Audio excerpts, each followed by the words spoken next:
Mulai. Baik, selamat pagi semuanya. Selamat pagi. Di sini kelompok kami akan membahas tentang LKS mengembangkan karakter. Nah, selanjutnya itu LKS mengembangkan karakter itu adalah LKS yang mencakup pendidikan karakter atau disebut LKS yang berbasis karakter.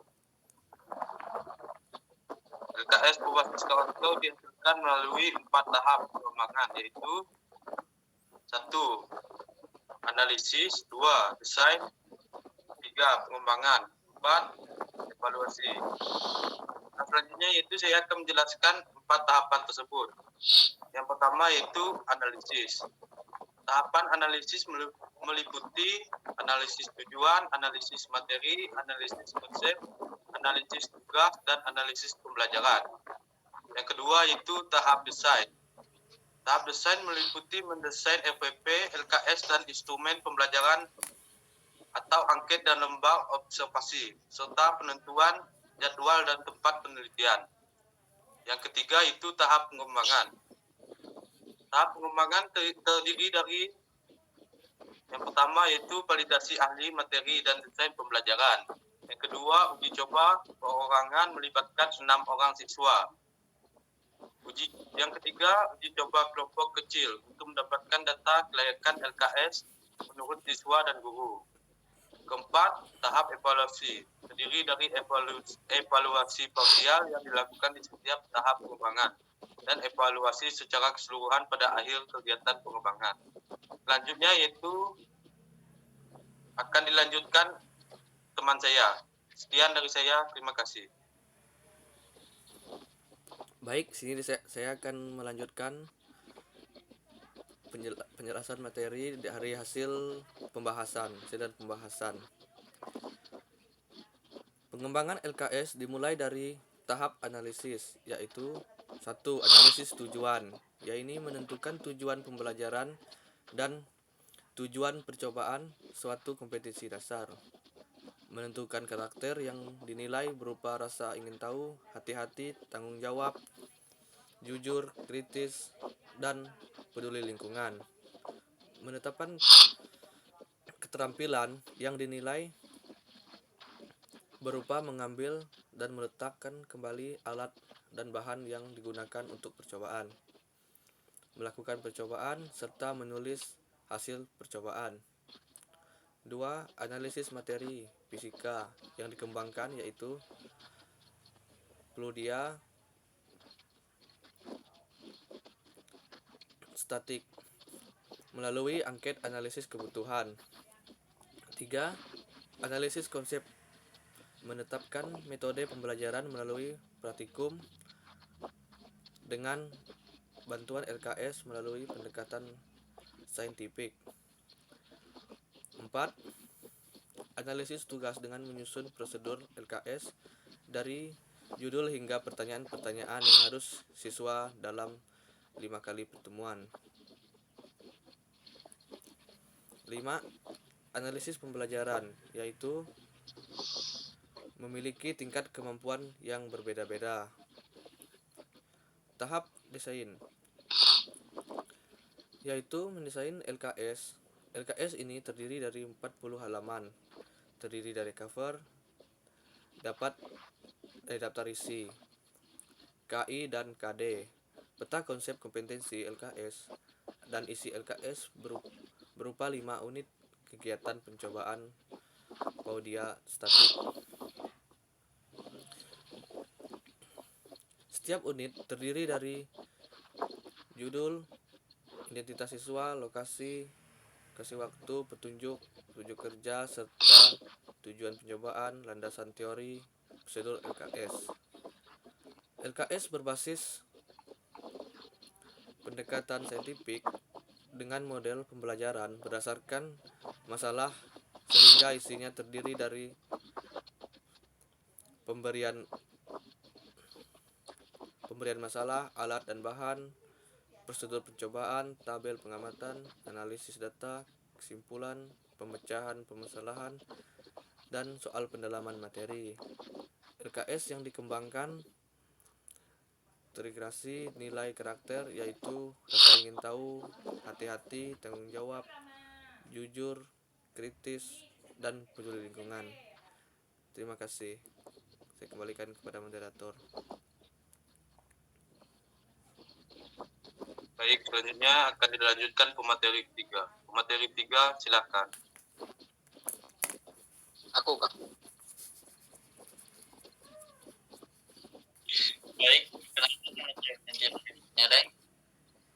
di sini saya akan menjelaskan pekerjaan siswa.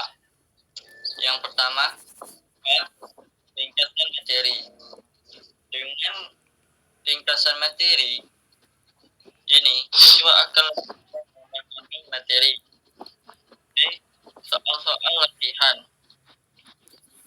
Soal-soal latihan terdiri dari dua, yaitu soal-soal subjektif dan soal-soal objektif.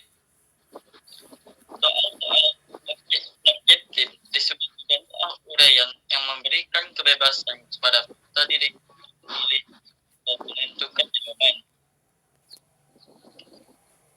Kebebasan akibat data jawaban bervariasi, sehingga tingkat kebenaran dan tingkat kesalahan juga menjadi variasi. Hal ini yang mengundang subjek dan budaya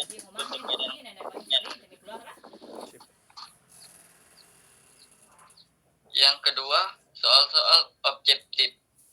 Pada tipe ini, butir-butir soal diberikan kepada peserta didik disertai dengan alternatif jawaban, sehingga peserta didik tinggal memilih satu di antara alternatif jawaban yang tersedia.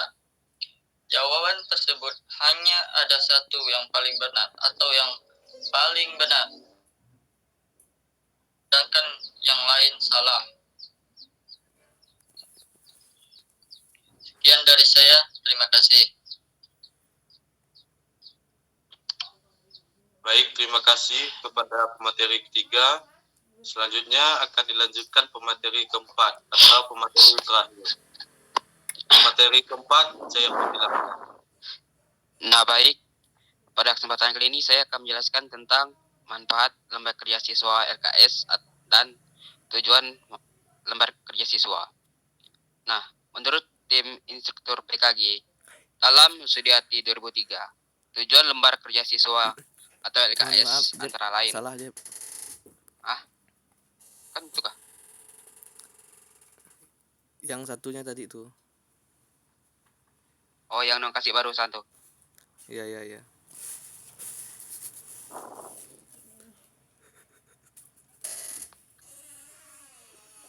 Nah, baik, pada kali ini saya akan menjelaskan tentang tahap evaluasi.